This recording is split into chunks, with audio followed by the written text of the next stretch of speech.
ঐতিহ্যবাহী বালিথা যুব বিভাগ কর্তৃক আয়োজিত আজকের এই ৮ দলীয় শহীদ ওসমান হাদি স্মৃতি ব্যাডমিন্টন টুর্নামেন্টের সান্ধ্যকালীন সময়ে আমাদের সম্মানিত প্রধান অতিথি সাতক্ষীরার নন্দিত জননেতা বাংলাদেশ জামাত ইসলামীর কেন্দ্রীয় সাংগঠনিক সেক্রেটারি সাতক্ষীরা এবং দেবহাটা সংসদীয় আসনের সম্মানিত সংসদ সদস্য পদপ্রার্থী খুলনা অঞ্চলের পরিচালক মহাদিস আব্দুল খালেক মহোদয়, সাতক্ষীরা জেলার সম্মানিত অ্যাসিস্ট্যান্ট সেক্রেটারি প্রভাষক ওমর ফারুক, সাবেক সদর আমির জনাব মাওলানা শাহাদাত হুসাইন, সাতক্ষীরা সদরের নায়েবে আমির, অ্যাসিস্ট্যান্ট সেক্রেটারি সহ আজকের সম্মানিত অতিথিবৃন্দ এবং আজকের আয়োজক বৃন্দ এবং যারা এই টুর্নামেন্টে অংশ নিতে এসছে সেই সমস্ত টুর্নামেন্টের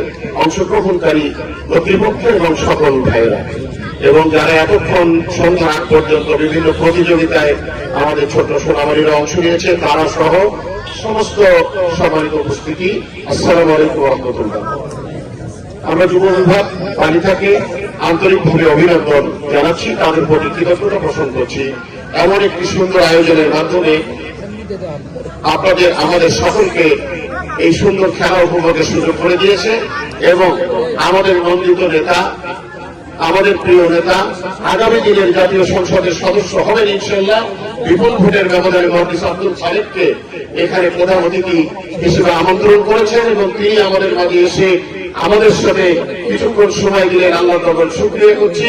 আলহামদুলিল্লাহ, খেলাটি যথাযথ সময় শেষ হবে ইনশাআল্লাহ, স্বাভাবিক সুন্দর পরিস্থিতিতে এই প্রত্যাশা করছি। আজকের আয়োজক কমিটির প্রতি আমরা আন্তরিক কৃতজ্ঞ। আপনারা আরো বেশি উজ্জীবিত হবেন এই খেলার মাধ্যমে। আমাদের বান্দা বলেছিল সুন্দর করে যে আমরা শহীদ ওসমান হাদির জীবনের সেই করুণ কথাগুলো জানি। তিনি বাংলাদেশকে একটি ফ্যাসিবাদ মুক্ত দেশ হিসেবে দেখতে চেয়েছিলেন, ক্ষুধা দারিদ্র মুক্ত দেশ, দুর্নীতি মুক্ত দেশ, সন্ত্রাস চাঁদাবাজ টেন্ডারবাজি মুক্ত একটি দেশ। সেই দেশ গড়তে গিয়ে যারা ফ্যাসিবাদের জন্ম দিয়েছিল তাদেরকে ছাত্র আন্দোলনের মাধ্যমে হটিয়ে দিয়ে নতুন ফ্যাসিবাদের জন্ম বাংলায় আর না হয় সেজন্য তিনি কথা বলতে গিয়ে ফ্যাসিবাদী শক্তি তাকে নির্মমভাবে শহীদ করেছে। বাংলাদেশে আর কোন মায়ের সন্তান এভাবে ফ্যাসিবাদী শক্তির হাতে শহীদ হবে আমরা বাংলাদেশে থাকতে দাঁড়াতে পারি না।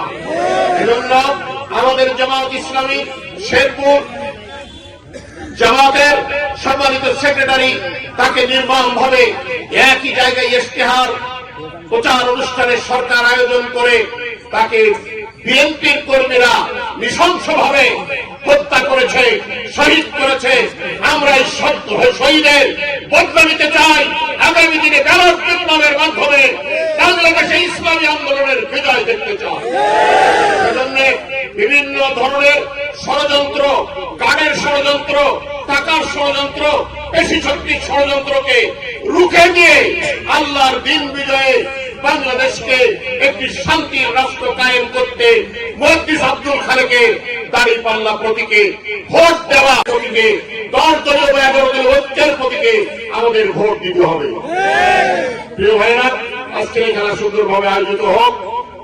আমাকে এই অনুষ্ঠানে আমন্ত্রণ করে তোমরা সম্মানিত করেছ। আমি দোয়া করি আল্লাহর কাছে আল্লাহ তোমাদের সম্মান বাড়িয়ে দিক। হে যুবক তরুণ, হে ফিল্মি ইউনিয়নের আপমর জনসাধারণ, হিন্দু মুসলিম, আমরা আপনাদের প্রতি কৃতজ্ঞ। আপনারা আমাদের পাশে আসুন, আমাদেরকে নির্বাচিত করুন। আমরা ওয়াদা দিচ্ছি রাস্তাঘাট, বিল্ডিং, বিভিন্ন ধরনের উন্নয়ন যেমন হবে তেমন মানবিক বাংলাদেশ হবে, যে বাংলাদেশে প্রতিটা নাগরিক নিরাপদ থাকবে। আমরা কোন ফ্যাসিবাদ আনবো না, কোন সন্ত্রাসী আনবো না, কোন খুনি আনবো না, কোন কালো টাকার পেশি শক্তি ওদেরকে ক্ষমতায় দেখতে চাই না। সুতরাং যারা টাকা দিয়ে মানুষ আর ভিড়িয়ে মজুরি দিয়ে লোক খাটিয়ে নির্বাচনী প্রচার করে মানুষের মনোরঞ্জনের চেষ্টা করছেন, মনে করবেন এদেরকে নির্বাচিত করলে এই সামান্য টাকা কিংবা জোরের বিনিময়ে যে ক্ষমতায় বসালেন এই দেশের টাকা তারা লুটে খেতে আগের মতো বিদায় করবে না। কিন্তু আমাদের প্রতিনিধি যাকে আপনারা নির্বাচন করতে যাচ্ছেন, তিনি তার জীবনের সমস্ত সম্পদ আল্লাহ রাস্তায় বিলিয়ে দিয়ে শুধু বাড়ি নিয়ে বসে আছেন। এই ব্যক্তি তার প্রতি মানুষের আগ্রহ, তার চেহারা, তার চরিত্র, তার আমল আখলাক, তার শিক্ষাগত যোগ্যতা, মানুষের সাথে ভালোবাসা সব মিলিয়ে কেউ তার পাশে যেতে পারবে না ইনশাআল্লাহ। আসুন এরকম একটি মানুষকে নির্বাচিত করে আমরা সাতক্ষীরাবাসী গর্বিত হই, আল্লাহকে খুশি করি। আমাদের এই খেলা সার্থক হোক, সফল হোক। প্রধান অতিথির আগমনে আমরা প্রধান অতিথির প্রতি কৃতজ্ঞ যে তিনি আমাদের মানুষের কাছে এসে অন্তত সালাম দেওয়ার সুযোগ তৈরি করে দিলেন। আল্লাহ তার শরীর স্বাস্থ্যকে ভালো রাখুন।